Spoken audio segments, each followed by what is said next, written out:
কেমন আছেন আপনারা? কেমন আর থাকবো এই পরিস্থিতিতে? মানে মোরালিটি একটা লড়াই চলছে আপনাদের, কিন্তু মোটিভেশন কি একেবারে ডাউন না? না না, আমাদের মোটিভেশন কোনো মতেই ডাউন হতে পারে না, লড়াই আমরা করে যাব।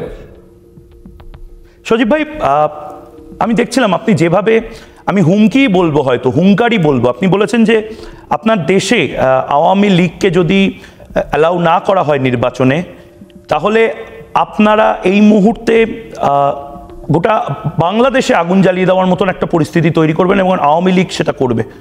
এটা একটু জানতে চাই, কেন বলছেন? দেখেন, আওয়ামী লীগ হচ্ছে সব থেকে বড়, সব থেকে পুরাতন দল। আওয়ামী লীগ, আপনি যে কথাটি বললেন, বাংলাদেশকে স্বাধীন করেছে। আওয়ামী লীগকে বাদ দিয়ে আমাদের কোটি কোটি ভোটার আছে, তাদেরকে বাদ দিয়ে একটা নির্বাচন, এটা কারো কাছেই গ্রহণযোগ্য হবে না। আমাদের দেশের জন্য আন্দোলন করতে হবে। আমরা আন্দোলন করতে চাইনি, আমরা সংঘর্ষ চাই না, তবে আমাদেরকে কোনো দিকেই কোনো কি বলবো পথ দেওয়া হচ্ছে না। এখন আমাদের আন্দোলন ছাড়া আর কোনো উপায় নেই। কিন্তু আপনাদের রাজনৈতিক পুঁজি কতটা এখন আপনাদের দেশে রয়েছে? আপনাদের তৃণমূল স্তরে লড়াই করার ক্ষমতা রয়েছে? আপনাদের পলিটিক্যাল ইনভেস্টমেন্ট বা পলিটিক্যাল ক্যাপিটাল এই মুহূর্তে কতটা? আমাদের পলিটিক্যাল ক্যাপিটাল হচ্ছে আমাদের ভোটাররা। বাংলাদেশের মানুষ এরকম একটা সাজানো নির্বাচন মানবে না। আজ হোক কাল হোক মানুষ রাস্তায় নেমে পড়বে, এটা তারা মানবে না। আমরা যেই শাটডাউন দেখেছি, বাংলাদেশের মানুষ সেটাকে রেসপন্ড করেছে। 13 তারিখে ঢাকা শহর সম্পূর্ণ বন্ধ ছিল, 16-17 তারিখে সারা দেশেই মানুষ বন্ধ রেখেছে। এই আন্দোলন বাড়বে। মা কেমন আছেন? শেখ হাসিনা কেমন আছে? তিনিও খুবই ডিটারমাইন্ড। এইভাবে এরকম এখন একটা সম্পূর্ণ অনির্বাচিত অগণতান্ত্রিক সরকার অবৈধভাবে ক্ষমতা দখল করে সবকিছু অবৈধভাবে করছে, এটা তিনি মানতে রাজি না। দেশের মানুষও এখন ভীষণ অসন্তুষ্ট। দেশে কোনো আইন শৃঙ্খলা নেই, অর্থনীতি একদম নেমে গেছে, দেশ একটা মৌলবাদী দেশ হয়ে যাচ্ছে। এটা কেউই পছন্দ করছে না। আপনি বলছেন মৌলবাদী দেশ হয়ে যাচ্ছে। আমাদের বিভিন্ন ব্রডকাস্টে আমরা দেখিয়েছি কিভাবে বাংলাদেশ থেকে বিভিন্ন সন্ত্রাসবাদী সংগঠন চলছে বলে অভিযোগ পাওয়া যাচ্ছে। লস্করে তয়বা, তাদের যে প্রধান, তারা যোগাযোগ রাখছে, যেভাবে ISI এর দাপাদাপি বাড়ছে। ভারতের জন্য তো এটা খুব বিপজ্জনক। হ্যাঁ, অবশ্যই। আমাদের সরকার যেটা করেছিল যে বাংলাদেশে সব জঙ্গিবাদী আমরা ঠেকিয়েছিলাম, থামিয়ে দিয়েছিলাম, এখন আবার সেটা ফিরে এসেছে।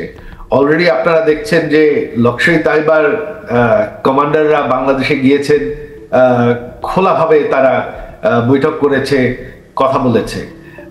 এই যে দিল্লিতে যে বোমা হামলা হলো, সেখানে পাওয়া গেছে যে লস্কর তাইবা বাংলাদেশ থেকে এটার ব্যবস্থা করেছে, সেই তথ্য পাওয়া গেছে।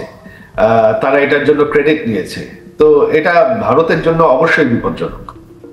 এবং ভারতের জন্য আরেকটা বিপজ্জনক জিনিস হলো যেভাবে বাংলাদেশ থেকে হুমকি আসছে চিকেন স্নেক কেটে দেওয়ার বা শিলিগুড়ি করিডোরকে বিচ্ছিন্ন করে দেওয়ার, এটাও তো ভয়ঙ্কর।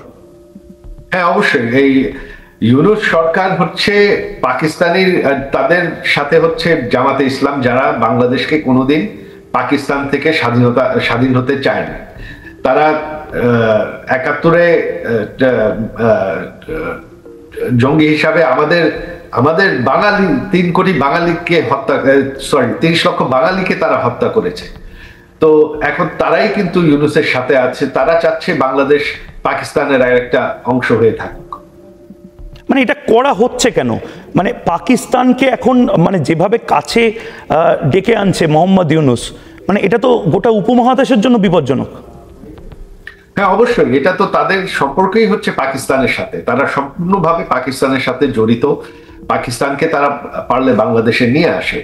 জামাতে ইসলাম হচ্ছে ইউনূসের মেইন ব্যাকার, তারাই হচ্ছে ইউনূসের মূল শক্তি। আর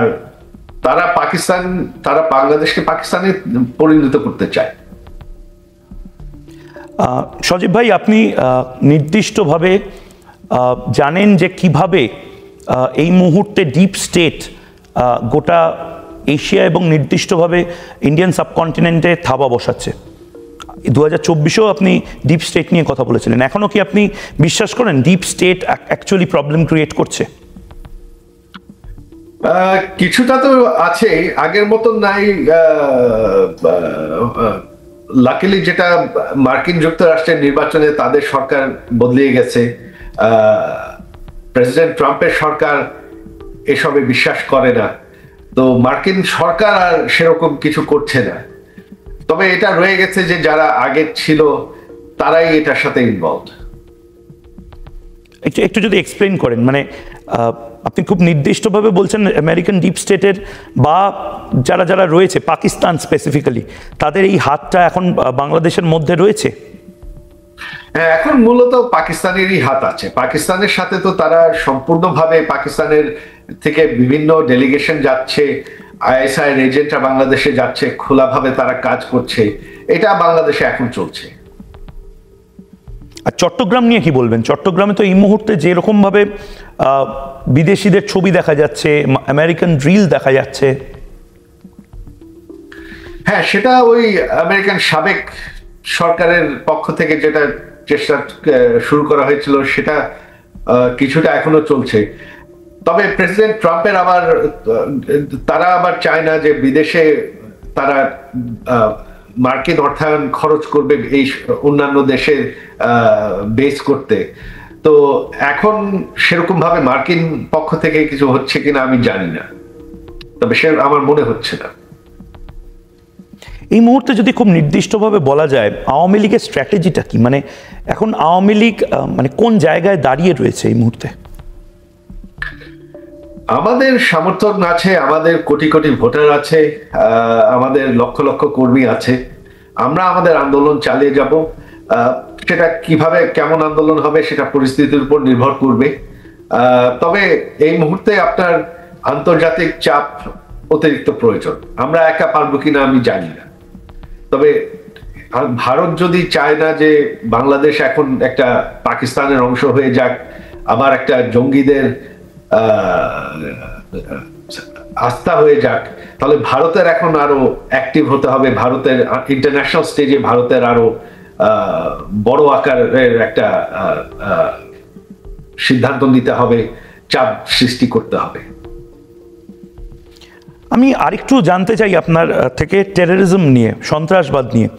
বাংলাদেশ এখন টেররিস্টদের বা সন্ত্রাসবাদীদের ঘাঁটিতে পরিণত হচ্ছে। আপনি দিল্লি হামলার কথা বলছিলেন, সন্ত্রাসবাদী হামলায় যেভাবে ক্ষতবিক্ষত হয়েছি আমরা, এটা যদি এবার বাংলাদেশ থেকে, মানে ইস্টার্ন সাইড থেকে হয়, সেটা তো আরো ভয়ঙ্কর। সেটা তো অলরেডি শুরু হয়ে গেছে।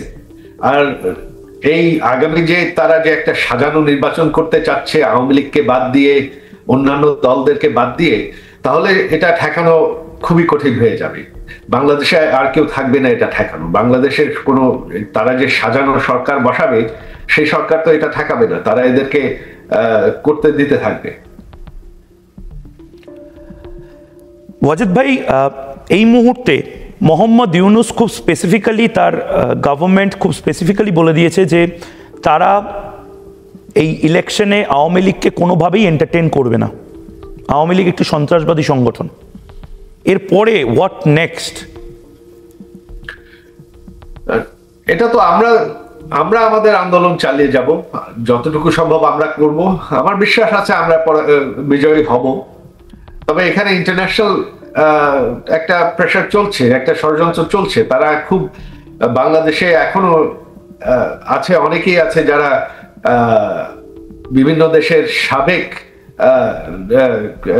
কর্মকর্তা, তারা এই ইউনূস অবৈধ সরকারকে সমর্থন দিয়ে যাচ্ছে। তো এখানে একটা খেলা চলছে। তো ভারতের প্রধানমন্ত্রীকেও আপনি কংগ্রাচুলেট করেছেন। হ্যাঁ, অবশ্যই। এটা আমার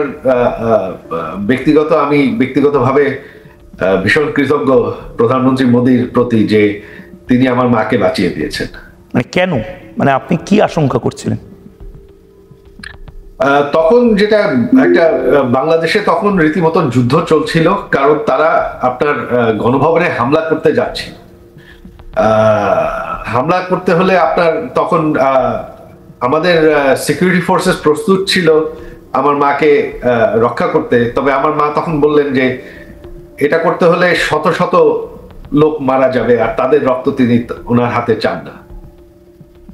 কিন্তু এখন তো শেখ হাসিনাকে ফাঁসির সাজা শোনানো হয়েছে। এই ট্রাইব্যুনালে তারা 17টি জাজকে বের করে দিয়েছে, নতুন একজন জাজ বসিয়েছে, যেই জাজের কোনো ট্রায়াল বেঞ্চের কোনোদিন সে বসেনি। আর সে ব্যক্তিগতভাবে আমার মার বিরুদ্ধে বাজে বাজে কথা বলেছে। তারপর আমার মাকে আইনজীবী নিয়োগ করতে দেওয়া হয়নি, আমাদের আইনজীবীদেরকে আদালতে ঢুকতেই দেওয়া হয়নি। তারা একটা নিজেদের সরকারি আইনজীবী দিয়েছে, যে বিচারের পর তিনি হাসি মুখে হাসি দিয়েছেন যে বিচার হয়ে গেছে।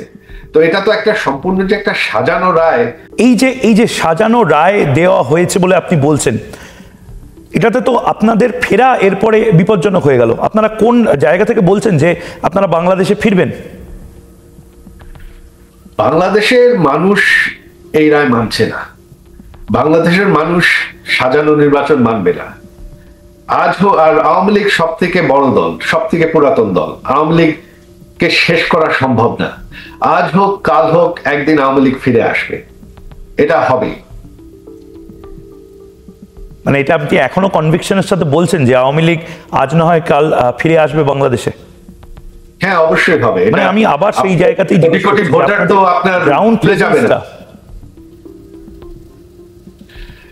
গ্রাউন্ড প্রেজেন্স কি আছে না আছে ওটা সময়তে বোঝা যাবে। বিট্রেয়াল আছে, বেইমানি আছে, বিশ্বাসঘাতকতা আছে। না, ঘরের ভেতর থেকেই বিশ্বাসঘাতকতা বা সরকারের ভেতর থেকেই কেউ বিশ্বাসঘাতকতা করছে, এই জিনিস আছে। এখন তো বাংলাদেশ সরকার সম্পূর্ণ অবৈধ, এটা তো আমাদের সরকার না, এখানে তো বিশ্বাসের কোনো প্রশ্নই ওঠে না। তবে আওয়ামী লীগ এখন সম্পূর্ণভাবে ঐক্যবদ্ধ। আপনি কি নিজেও টেনশন করছেন যে যেভাবে একের পর এক সন্ত্রাসবাদী সংগঠন যেভাবে প্রভাব বিস্তার করছে, তাতে ভয়ঙ্কর একটা কোল্যাপস হয়ে যেতে পারে আমাদের এই ইন্ডিয়ান সাবকন্টিনেন্ট, এবং এটা ইন্ডিয়াতে এই বর্ডারিং জায়গাগুলোতে প্রভাব বিস্তার করতে পারে। মৌলবাদী চাপ হয়তো বাড়তে পারে, মৌলবাদীদের দাপাদাপি বাড়তে পারে। হ্যাঁ, এটা তো অবশ্যই বাড়বে। আওয়ামী লীগ শুধু না, যত সেকুলার দলগুলো আছে তাদেরকে কিন্তু নির্বাচন থেকে বাদ দেওয়া হয়েছে। আওয়ামী লীগ কিন্তু শুধু না, একা না। তো সেকুলার ফোর্স যদি আপনি বাদ দিয়ে মৌলবাদীদেরকেই ক্ষমতায় আনতে চান একটা সাজানো নির্বাচন করে, তাহলে তো অবশ্যই ভারতের জন্য একটা ভয়ঙ্কর পরিস্থিতি হবে। মাননীয় শেখ হাসিনা তিনি মানে এই মুহূর্তে মানে কি বলছেন, মানে এই মুহূর্তে তার মুড বা এই মুহূর্তে তার বক্তব্যগুলো কি? ওনার মন শক্ত আছে, তিনি ওনার বাংলাদেশের মানুষের উপর আস্থা আছে, বাংলাদেশের মানুষের উপর তিনি ভরসা করেন। বেশ, অনেক অনেক ধন্যবাদ সজীব ওয়াজেদ জয় রিপাবলিক বাংলার সঙ্গে কথা বলার জন্য। এটাই আপনার 2024-এ আপনি প্রথম বাংলা ইন্টারভিউ দিয়েছিলেন রিপাবলিক বাংলাকে, 5ই আগস্টের পর 8ই আগস্ট আমার মনে আছে, এবং আজ 2025-এ আপনার এই ইন্টারভিউ বাংলা ভাষায় রিপাবলিক বাংলাকে আপনারা দিচ্ছেন। অনেক ধন্যবাদ আপনাদের।